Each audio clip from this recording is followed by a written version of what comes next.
ایک اشکال نمازی کے اندر پیدا ہوتا رہتا ہے کہ وہ کہتا ہے کہ اگر میں 5 رکعت پڑھ چکا ہوں بھول کر 4 کی بجائے، کیا میری نماز درست ہے یا نہیں ہے؟ یہاں پر کیا چھٹی رکعت کروں یا نہ کروں، یا وہیں پر سلام پھیر دوں؟ اس کے متعلق کیا حکم ہے؟ تو میں آج آپ کو اس 5 رکعت کی تصحیح کر کے دکھاتا ہوں۔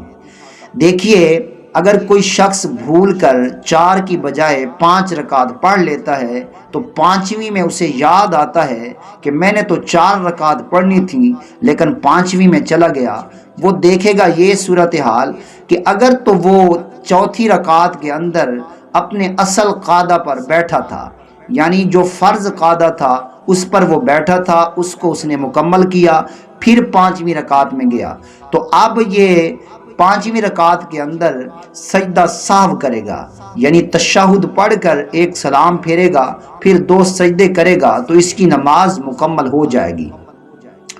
دوسری صورت اس کی یہ ہے کہ وہ چوتھی رکعت کے اوپر بیٹھا نہیں تھا، وہ 5ویں میں ہی چلا گیا، اب یاد آنے پر اس کے یاد آیا کہ میں تو 5ویں رکعت میں ہوں، تو اب وہ ساتھ چھٹی رکعت بھی کرے گا، وہاں 5ویں پر بیٹھے گا نہیں، چھٹی رکعت مکمل کرے گا، تو اس کی یہ 6 رکعت جو ہے نفل ہو جائیں گی۔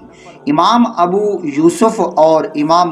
ابو حنیفہ رضی اللہ تعالی عنہما کے مذہب کے مطابق یہ نماز ایسے درست ہوگی، اور امام محمد کے مذہب کے مطابق تو اس کی 6 رکعت بھی باطل ہو گئی، کیونکہ ان کا یہ مذہب ہے کہ وہ 2 رکعت کے بعد